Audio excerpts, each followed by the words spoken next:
Bueno, tras el triunfo del apruebo en el plebiscito, el presidente de la SOFOFA, Bernardo Larraín, aseguró que los empresarios deben ser protagonistas también del debate de los contenidos constitucionales. Queremos profundizar en el tema, para eso precisamente tenemos contacto a esta hora con el presidente de la SOFOFA, Bernardo Larraín. ¿Qué tal? ¿Cómo está? Buenas tardes. Hola, buenas tardes. Muchas gracias por la invitación a conversar. Bueno, antes de entrar a analizar cuál es el rol que debiese tener el empresariado en esta discusión, en esta etapa que comienza, quisiera partir obviamente por preguntarle qué lectura hace y análisis en el abrumador triunfo del apruebo. O sea, el último resultado entregado por CELVEL habla de un 78,27%. Entonces, ¿qué análisis hace el mundo empresarial de lo ocurrido ayer? Mira, yo creo que primero no solamente una manifestación masiva por una opción, el apruebo, sino que también una gran concurrencia de chilenas y chilenos a votar. Y eso habla bien de nuestra democracia, del interés de los chilenos en lo público. Mucho se decía, ¿no es cierto?, sobre la indiferencia, y esto demostró lo contrario. Yo creo que finalmente también me parece que esta manifestación pacífica, con un lápiz y un papel, ¿no es cierto?, da cuenta también de que la mayoría de los chilenos están por la democracia, por el voto, por la construcción de acuerdos, que por la expresión violenta como manera de pedir, de expresar demandas, digamos. Entonces me parece que es una primera lectura positiva, digamos, y bueno, la opción apruebo, ¿no es cierto?, era, bueno, había dos caminos que se ofrecían para realizar ya sea una nueva constitución o cambios a la constitución. Creo que es positivo que se haya expresado masivamente en torno en una de ellas, digamos, que básicamente inicia un proceso de nueva constitución en una convención constituyente. Y lo relevante aquí, ¿no es cierto?, es que no sigamos, por así decirlo, hablando del país como una abstracción que depende de otros, de los políticos, por así decirlo, y cada uno de nosotros, desde su espacio, asuma un compromiso con lo público. Si uno ve los países que uno admira, la principal diferencia que hacen es que hay no solamente instituciones sólidas del Estado, de la justicia, del Poder Legislativo, sino que también hay una sociedad civil vigorosa, fuerte, organizaciones intermedias, gremios empresariales, académicas, centros de estudios que se activan profundamente en el debate público. No le dejan la política a los políticos, sino que asumen un compromiso con lo público, y eso creo que es un deber de cada uno de los chilenas y chilenos, y sobre todo quienes tenemos alguna posición de liderazgo, por ejemplo, en mi caso, en el mundo empresarial. Pero además ayer, aparte de la contundencia en el triunfo del apruebo, hubo otro tema que da para harto análisis, que tiene que ver las tres comunas, bueno, fueron 5 en realidad para ser precisos, pero 3 que son las comunas con mayores recursos en nuestro país, donde el rechazo gana, revirtiendo una tendencia, más bien, mostrando una tendencia totalmente distinta a lo que ocurre con todo el resto del país. Y además, cuando nos vamos a los sectores más populares, es donde el apruebo tiene una mayoría que sobrepasa el 80%. ¿Qué análisis hace de aquello? Porque es interesante, más allá de las discusiones que pueden haber, pero ¿por qué en los sectores más acomodados no está la misma sensación que en todo el resto del país? Mire, hay varias explicaciones posibles. Yo creo que una de ellas puede ser lo siguiente. Yo creo que hubo distintas lecturas de lo que este plebiscito representaba. Como los plebiscitos son opciones bipolares, simples, muchas veces se generan análisis que no tienen la complejidad de las circunstancias que estamos viviendo. Entonces me parece a mí que quizás los sectores que más privilegiados, ¿no es cierto?, que me incluyo, ¿no es cierto?, que vivimos en esas comunas que usted menciona, piensan que aquí estaba en juego, por así decirlo, el proyecto país de Chile. En el fondo hay que podría haber en el fondo en el rechazo una crítica al progreso de los últimos 30 años. Y yo creo que finalmente la manifestación masiva en torno al apruebo de personas de derecha, de izquierda, de derecha, de centro, de personas del mundo empresarial, de personas de la sociedad civil, de la academia, si es un 80%, es porque toda la diversidad de la sociedad chilena está representada en esa opción, digamos. Y por lo tanto, lo que vieron la gran mayoría de los chilenos fue un proceso que permitiría, ¿no es cierto?, conversar y consensuar las bases del proyecto país de los próximos 30 años, lo que no implica un reproche profundo del progreso de los últimos 30 años. Yo creo que los desafíos nuevos que tenemos hoy día son precisamente hijos del progreso de los últimos 30 años. Son desafíos diferentes. Y también debemos decir, en el fondo, que el proceso político adormeció su impulso reformador. Si usted piensa que de los últimos 30 años, probablemente los últimos 15, dejamos de ser, de tener un reformismo decidido, ¿no es cierto? Por ejemplo, en temas como pensiones. El tema de pensiones estaba diagnosticado en el 2005 y la política, la interacción entre el oficialismo, la oposición, el poder ejecutivo, el poder legislativo, no ha sido capaz hasta el día de hoy de producir un acuerdo para, en el fondo, enfrentar el desafío de pensiones. Entonces, yo creo que lo que está diciendo la gente es decir, mire, yo no es que tenga una postura respecto de ideológica respecto del proyecto país de Chile, sino que creo que tenemos que generar un proceso distinto para que esa política vuelva a conectarse con la ciudadanía y vuelva a básicamente propiciar un reformismo decidido para cerrar las brechas sociales que tenemos en Chile. Claro, y para reactivar la economía. La economía no solamente...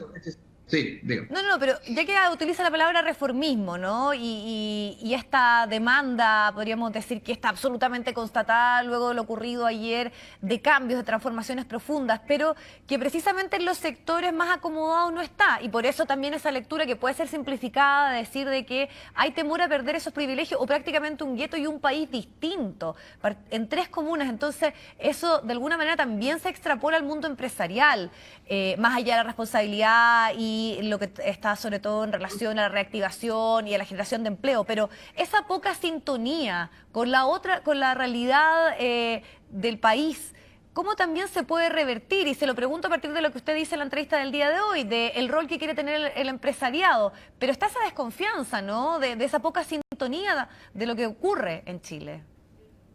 Mira, a Sofofa no le cae ese poncho, porque básicamente nosotros desde enero decidimos activarnos en el proceso constitucional. Dijimos, mire, va a haber una reforma si es que gana la opción rechazo, va a haber una nueva constitución si es que gana la opción apruebo. En ambos casos van a haber reformas relevantes a la constitución. Y decidimos hace mucho tiempo activarnos en el debate, hicimos un documento que se llama La crisis como oportunidad. Siempre le dimos una dimensión optimista a la crisis, generamos un ciclo de diálogos con liderazgos nacionales y también con 150 liderazgos empresariales regionales. Por lo tanto, cuando hablo de Sofofa, que es lo que yo represento hoy día, Sofofa está en todo el territorio nacional. Hay 4.000 empresas, hay 22 gremios regionales, hay 48 gremios sectoriales, hay 170 empresas que tienen presencia en todo el territorio. Entonces, Sofofa no está en esas 3 comunas, está, ¿no es cierto?, en todo el territorio nacional y tiene esa vivencia. Y más allá de que habían distintas posturas en los consejeros de Sofofa, habían distintas posturas de los empresarios socios de Sofofa, finalmente todos teníamos un consenso total de activarnos en este proceso y lo hicimos hace mucho tiempo. Y ahora tenemos que profundizar esa activación. Pero obviamente hay que poner oreja, ¿no es cierto?, a lo que están expresando los chilenos. Y yo creo que los chilenos están diciendo con mucho más inteligencia y sensatez de la que muchas veces se le atribuye, diciendo, mire, aquí habemos detrás del apruebo distintos pensamientos, distintas ideologías, distintas miradas. De otra forma no se explicaría el 80%. Y lo que estamos proponiendo es una cosa tan simple como un proceso distinto, un proceso para que la política, en colaboración con el mundo privado, el Estado, la empresa, la sociedad civil, vuelva a ponerse de acuerdo para, en el fondo, volver a tener un reformismo decidido, ¿no es cierto?, que enfrente los desafíos que tenemos pendientes en Chile. Es un hecho objetivo que ese reformismo se adormeció, tanto para reactivar la economía, que se adormeció en los últimos 10-15 años, por excepción de ciertos periodos, como para cerrar las brechas sociales. Entonces yo creo que es completamente natural que la gente diga, mira, quiero generar un proceso para reconfigurar en el fondo cómo se estructura el Estado, cómo se estructura la política, cómo incorporamos a la democracia representativa, en la cual creemos, porque si no, no hubiéramos ido a votar, ¿no es cierto?, el día domingo, cómo le incorporamos dispositivos de participación. Creo que debemos, en el fondo, yo sigo pensando firmemente y soy un partidario de la democracia representativa. Pero creo que esa democracia representativa debe dialogar con más espacios de participación. Y eso es perfectamente compatible, digamos. Me parece a mí que lo que expresaron los chilenos fue eso, un proceso distinto para revisar las reglas del juego que logren que finalmente la política haga lo que no ha hecho en los últimos 10 años, que es construir acuerdos, resolver problemas, reactivar la economía, cerrar brechas sociales. Y por supuesto que la empresa tiene un rol protagónico. Yo no quiero evadir el rol de la empresa, no quiero evadir nuestra autocrítica. Por supuesto que si esto ocurrió también, hay una responsabilidad de la empresa. La empresa es protagónica de nuestra economía, es protagónica también de de generar empleos que finalmente son fuente de dignidad para las personas. Y esas personas, en el fondo, si bien tenían buenos empleos, también tenían una sensación de precariedad, de temor a perder lo que habían logrado. O sea, puede que, sobre todo las empresas grandes que están vinculadas con SOFOFA, hay niveles de remuneración que exceden por mucho, ¿no es cierto?, los niveles mínimos de dignidad. Sin embargo, esas mismas personas hicieron mucho esfuerzo para tener a sus hijos en un colegio particular subvencionado, sí, hicieron mucho esfuerzo para tener una vivienda, quizás se endeudaron más allá de lo que podían en el fondo finalmente sustentar. Entonces esas mismas personas de clase media también tenían una precariedad que quizás no vimos con suficiente, no la vimos suficientemente de forma directa. Sí, ¿y qué también interpretación hace, sobre todo de los estudios que han hecho, podríamos decir, de forma multidisciplinaria, universidades, investigadores, de que aquí también había un problema de trato? ¿Qué análisis y reflexión hace SOFOFA respecto a aquello, que es una, podríamos decir, una complejidad y una problemática mucho más difícil y que no se resuelve solamente, por ejemplo, con mejoras salariales, sino que habla de un clasismo que se reflejó un poco a partir de lo que estábamos conversando, de la expectativa que hay en sectores más populares y de que además tiene una mayor participación que no se había dado en los últimos años en el proceso de ayer. Y esto que está un poco de fondo en nuestro país desde hace mucho tiempo, el trato, el clasismo, la diferencia, y que la meritocracia nunca logró romper con eso. Mira, de hecho el estudio del PNUD efectivamente sí resaltaba que lo que más molestaba a los chilenos era la desigualdad de trato. Y eso por supuesto que nos desafía, porque hay 5 millones de chilenas y chilenos que trabajan por empleo asalariado formal en la empresa privada de Chile. Y por lo tanto, eso ha generado, creo yo, una reacción importante en la empresa, sobre todo después del estallido y después de la pandemia, de activar espacios más horizontales de diálogo dentro de la empresa. Muchas veces, en el fondo, el diálogo se limitaba, ¿no es cierto?, a la negociación con el sindicato, en fin, a las condiciones económicas, y había que conocer también la realidad de esa persona que, pues, como dije antes, podía tener un buen salario, podía tener un buen trabajo, un buen lugar de trabajo, pero sin embargo se demoraba 2 horas, ¿no es cierto?, desde su casa al lugar de trabajo, ida y vuelta. Y eso genera un impacto en su calidad de vida gigantesco. Entonces la empresa tiene que conocer a cada uno de sus trabajadores más allá de las condiciones que le ofrece. Debe conocer su realidad familiar, su realidad personal, cuánto demora el trabajo. En el fondo, creo que hay que tener en el fondo esa mirada multidimensional de la empresa con las personas que trabajan en ella. Y entre otras cosas, integrar lo que es el capital económico, comillas, que se compone de su salario, ¿no es cierto?, de sus niveles de ahorro, con también el capital social, ¿no es cierto?, que es ese trato, ese espacio de trabajo horizontal, esa simetría en los beneficios. Los salarios es legítimo que sean diferentes en función de las calificaciones de cada persona, pero todo el resto deberá ser completamente igualitario. Las personas deben estar en los mismos lugares para almorzar, deben en el fondo tener los mismos espacios de trabajo. Entonces esta lógica de los espacios de trabajo abiertos, donde tanto el gerente general como el funcionario, ¿no es cierto?, administrativo, comparten, ¿no es cierto?, mucho más de lo que se hacía en estos compartimentos estancos que eran las oficinas tradicionales, no solamente en Chile, sino que en el mundo. Entonces, el trato, el diálogo, los espacios de participación, el conocimiento de la realidad personal de esa persona trabajadora, son cosas que tenemos mucho por hacer y creo que tenemos una oportunidad. Podemos reconectarnos con mucho más profundidad, generar, la palabra en inglés es engagement, en el fondo ese vínculo comprometido de la empresa con el trabajador y el trabajador con la empresa. Eso genera no solamente más productividad para la empresa, sino que también genera una mucho mejor calidad de vida para los trabajadores. Yo creo que hay una total compatibilidad entre la calidad de vida de las personas que trabajan en las empresas y la productividad de la empresa. Mientras más vinculado, mientras más comprometido, mientras más realizado esté en su trabajo, va a ser al mismo tiempo mucho más productivo. Así que ahí, por supuesto, en lo que es capital social, tenemos un desafío relevante por caminar.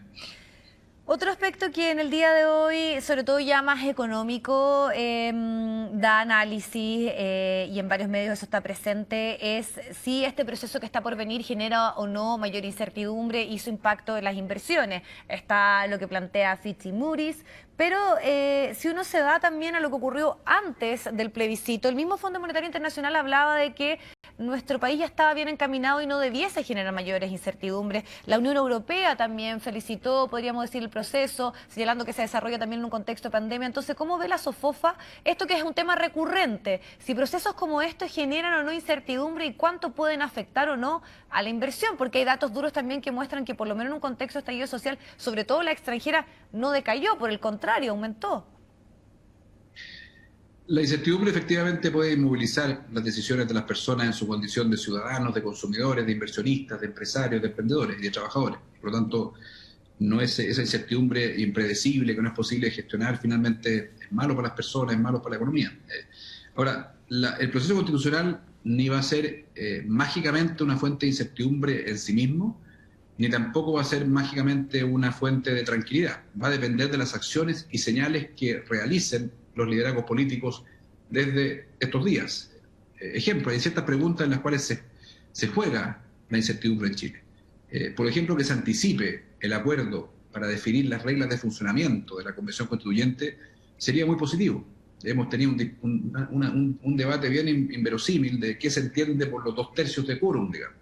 Hay distintas interpretaciones. Bueno, ¿por qué no se llega a un acuerdo temprano en esa materia? ¿Cómo va a funcionar la Convención Constituyente? ¿Cómo va a asegurar que, por una parte, su funcionamiento sea transparente para que toda la ciudadanía pueda mirar lo que está haciendo, pero al mismo tiempo tenga espacios de conversación y diálogo de los constituyentes para que puedan conversar, ceder posiciones? Entonces, todo lo que son las reglas de funcionamiento creo que despejaría mucha incertidumbre. Segundo, ¿por qué no identificar ciertos temas en los cuales hay mínimos comunes? Si tanto se dice que, por ejemplo, la autonomía del Banco Central se va a seguir consagrando, ¿por qué no se expresa explícitamente por amplios sectores políticos y se despeja otra incertidumbre? En fin, ¿por qué no precisar en el fondo otro tema relevante? ¿Los actores políticos van a amplificar las expectativas de lo que se puede esperar de una Constitución o van a asumir una actitud más responsable de decir la Constitución no es la solución mágica a todos los problemas de Chile, sino que también tenemos que activar un proceso de recuperación económica que pasa más por políticas públicas que por la Constitución? O decir en el fondo que las brechas sociales no se van a cerrar mágicamente con la Constitución. Esas señales de contener expectativas, de anticipar acuerdos, de resolver las reglas del juego con las cuales va a funcionar la Convención, serían muy positivos para disipar esa incertidumbre. Ahora, para finalizar y muy corto, cuando usted dice el rol que debe tener el empresariado y también ser protagonistas de este debate, ¿debiese, por ejemplo, también tener candidatos constituyentes o es de otra forma esa participación? Mira, yo creo que las personas que provengan del mundo empresarial, de la academia, de la sociedad civil, tienen el legítimo derecho de ser candidatos a la Convención Constituyente y ojalá haya muchos de ellos. Ahora, el mundo empresarial como institucionalmente, como gremio, tiene mucho que aportar y mucho que decir en el perímetro del proceso constitucional. Yo creo que mientras más actores empresariales, académicos, centros de estudio, sociedad civil, asuman un compromiso con lo público, asuman un compromiso con el debate constitucional, respetando el rol de los constituyentes, que van a ser los protagonistas, respetando el rol de la política, que a pesar de lo vilipendiada que está, bueno, esa política, esos constituyentes van a funcionar mucho mejor si es que hay muchos actores que los desafían, que les preguntan, que los escrutan, y uno de ellos va a ser el mundo empresarial. No tenga ninguna duda que vamos a estar activos en ese proceso. Renato Larraín, presidente de la SOFOFA, muchas gracias por el contacto y la conversación. Que esté muy bien, buenas tardes. Muchas gracias a ti y muy buenas tardes a todos los que nos siguieron.